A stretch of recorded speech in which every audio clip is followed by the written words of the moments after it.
我是家访的虎爷。加入少量的淀粉，加一点点清水，拌匀，这样炒出来的肉呢更嫩一点。跟胡萝卜一起炒，胡萝卜丝。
装盘备用。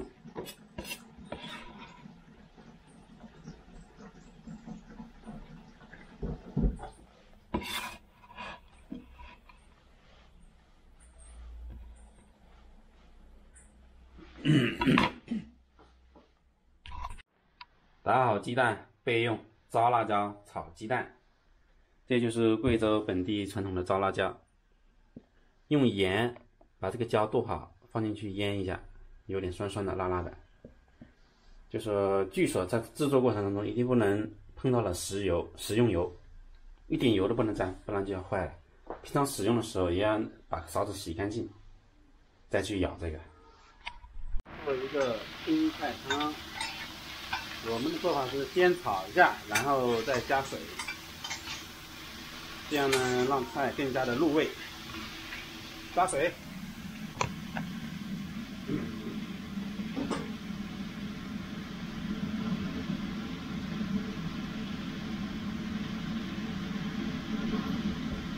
加入 pH 值弱碱性水。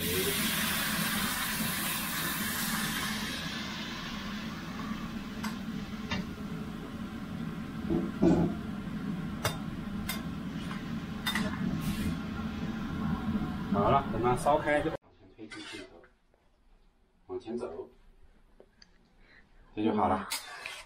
白菜素汤，油很少，我看到油油的，一点点油。你干嘛不放那个大蒜？不放了。你不放这么吃啊？嗯，就这样。咦，这样不行的。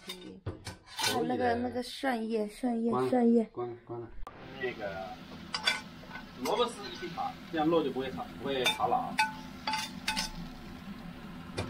大火烧油，放油一点点就好。够！我去，你放那么多油。蔬菜得。